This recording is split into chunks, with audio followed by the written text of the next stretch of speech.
আজকের দিনে দাঁড়িয়ে এই হুকআপ কালচারের যুগে one night stand, friends with benefits, সিচুয়েশনশিপের দৌরাত্ম্য বহুল জনপ্রিয়।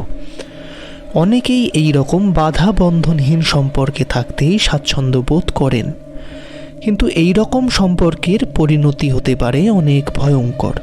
সেরকমই কিছু ঘটে এই সিনেমার মুখ্য চরিত্র যে এর সাথে। কী সেই গল্প জানতে হলে অবশ্যই দেখতে হবে পুরো এক্সপ্লেনেশন ভিডিওটি। আপনারা যদি আমাদের চ্যানেলে নতুন হন তাহলে অবশ্যই চ্যানেলটিকে সাবস্ক্রাইব করে বেল আইকনটি টিপে দেবেন। এতে যখনই আমরা কোনো নতুন ভিডিও নিয়ে আসব আপনাদের কাছে তার নোটিফিকেশন পৌঁছে যাবে। তাহলে চলুন শুরু করা যাক।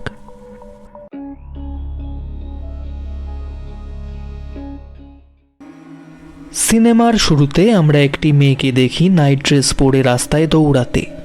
তার চোখ মুখ দেখলেই বোঝা যায় সে কোনো কিছু দেখে প্রচণ্ড ভয় পেয়েছে। মেয়েটি তার বাড়ির সামনে এলে তার বাবা তাকে জিজ্ঞাসা করে কিছু হয়েছে কিনা। সে সব ঠিক আছে বলে হন্তদন্ত হয়ে ঘরে ঢুকে যায়।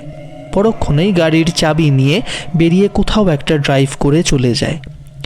সিন শিফট হলে তাকে আমরা একটি নদীর পাড়ে বসে থাকতে দেখি। সে ভয়েস মেলে তার মা ও বাবার কাছে ক্ষমা চাইছিল এবং ভয়ে ভয়ে সামনে তাকাচ্ছিল। ঠিক কেন সে এই রকম করছিল বুঝে ওঠার আগেই আমরা দেখি মেয়েটির মৃত শরীর। তার পা কেউ হাঁটু থেকে ভেঙে তার মুখের দিকে পয়েন্ট করে রেখেছে। এই ভয়ানক দৃশ্যের পর মুভি শুরু হয় সিনেমার মেন প্রোটাগনিস্ট জেকে দিয়ে। আমরা জেকে একটি বড় প্লাস্টিকের পুলে রিল্যাক্স করতে দেখি।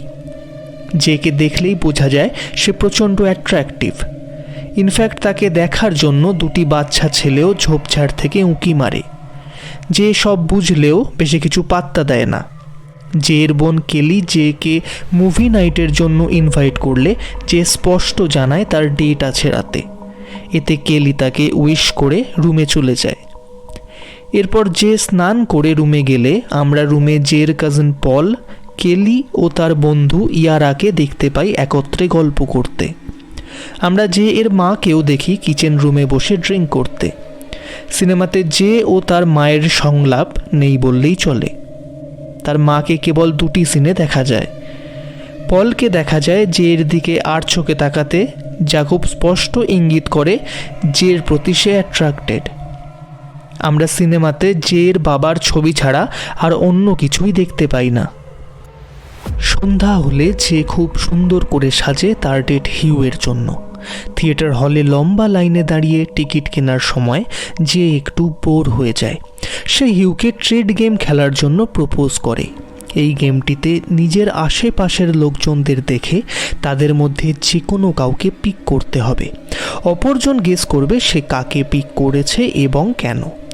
যে প্রথম চান্স হিউকে দেয়, কিন্তু যে হেরে যায়।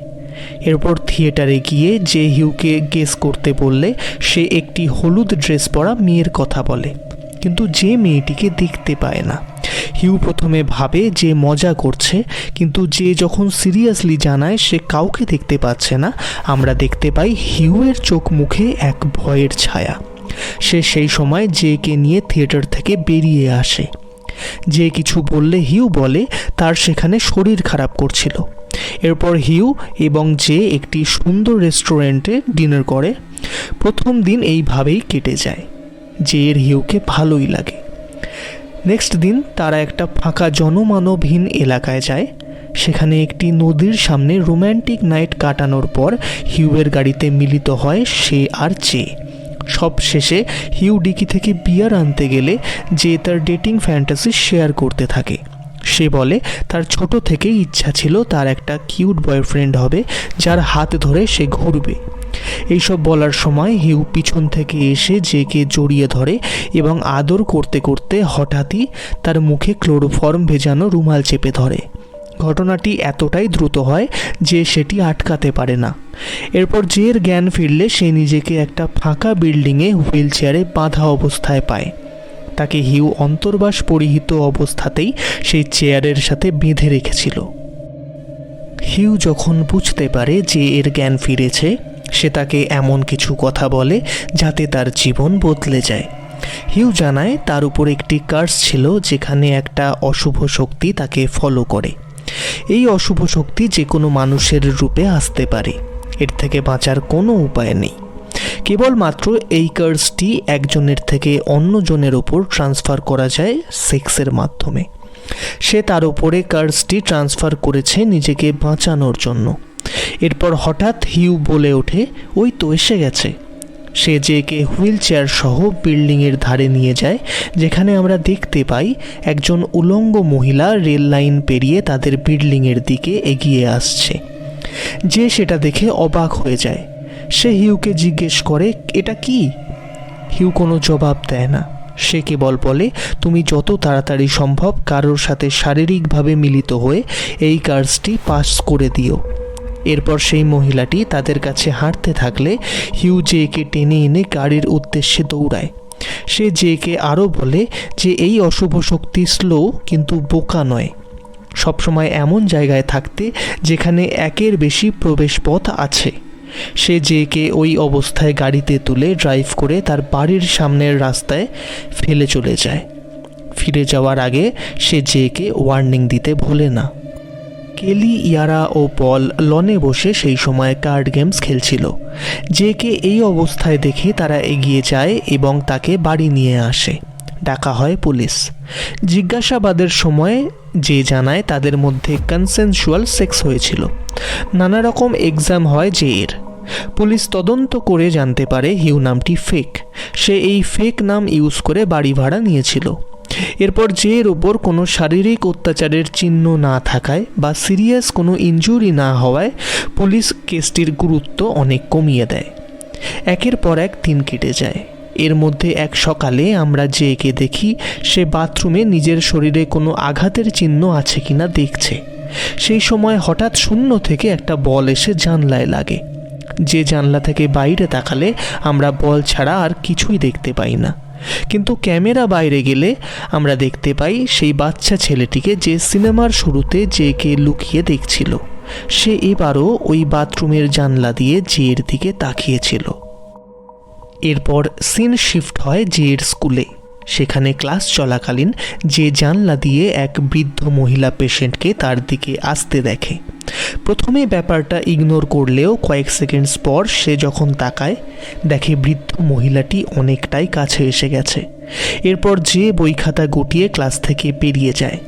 আমরা দেখতে পাই সেই বৃদ্ধাটি জের পিছন পিছন আসছে, কিন্তু যে ছাড়া কেউ তাকে দেখতে পাচ্ছে না। সে ভয় গাড়ি নিয়ে সেখান থেকে বেরিয়ে সোজা কেলির কাছে চলে যায়। সেখানে কেলি ও পল তাকে নিজের মনের ভুল বলে সান্ত্বনা দেয়। তারা রাতে জের কাছে থাকার কথা বলে। রাত হলে আমরা জেকে দেখি জেগে থাকতে।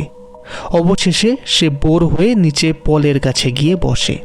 সেখানে মুভি দেখতে দেখতে দুজনে শেয়ার করে নিজেদের প্রথম কিসের মুহূর্ত। এইসব কথা যখন হচ্ছিল হঠাৎই কেউ জানলায় ঢিল মারে। পল সঙ্গে সঙ্গে দেখতে যায় কেউ আছে কিনা। সে কাউকে না দেখতে পেয়ে উপরে যায় দেখার জন্য। যে মনে সাহস নিয়ে জানলার কাছে গেলে সে নিজের সামনে একটি ইনজিওর্ড মেয়েকে দেখতে পায়, যে আস্তে আস্তে তার দিকে আসছিল। যে ভয়ে হুড়মুড় করে ওপরে গিয়ে দরজা বন্ধ করে দেয়, কিন্তু হঠাৎই দরজা নক করার আওয়াজ আসে। সে শুনতে পায় কেলি ও পল তাকে ডাকছে। দরজা খুললে আমরা তাদের দেখি জেকে সামলাতে, যে তাদের দরজা বন্ধ রাখতে বলে। খানিকক্ষণ পর আবার নক শোনা গেলে যে ভয় গুটিয়ে যায়। এবার তারা যখন জিজ্ঞেস করে কে বাইরে, ইয়ারা সাড়া দেয়।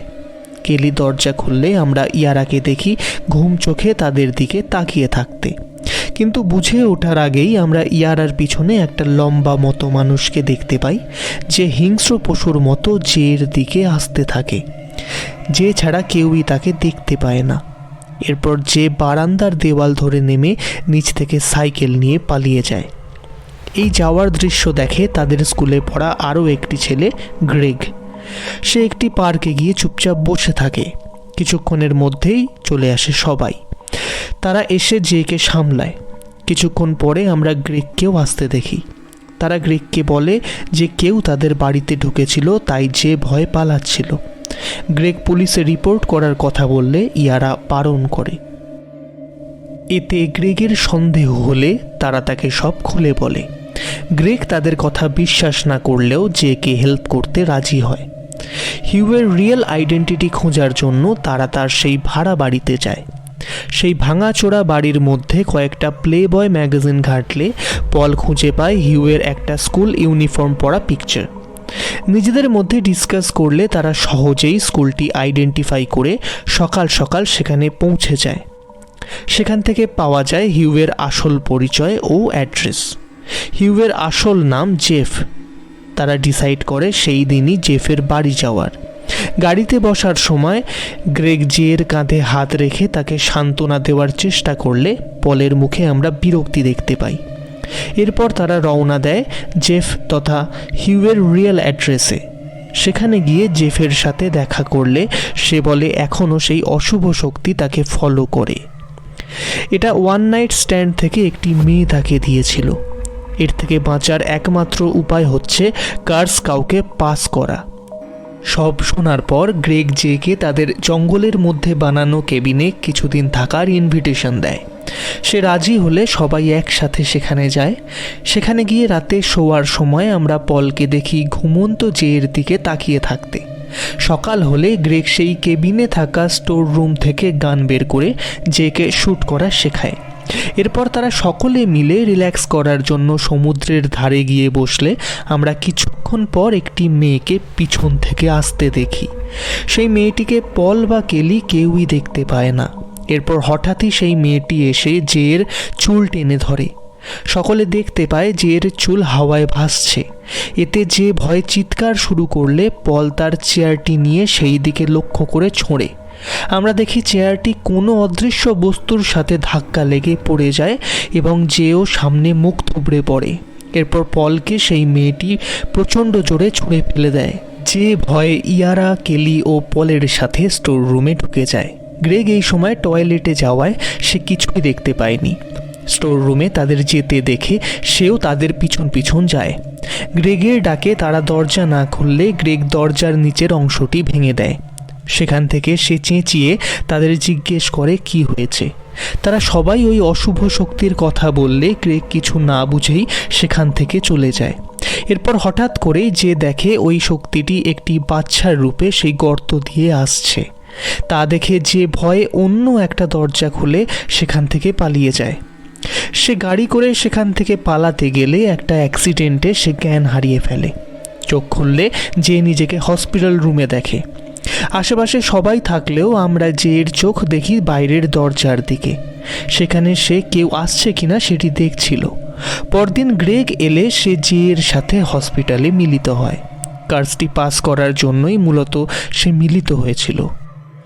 এরপর আমরা গ্রেগকে দেখি নর্মাল লাইফ কাটাতে।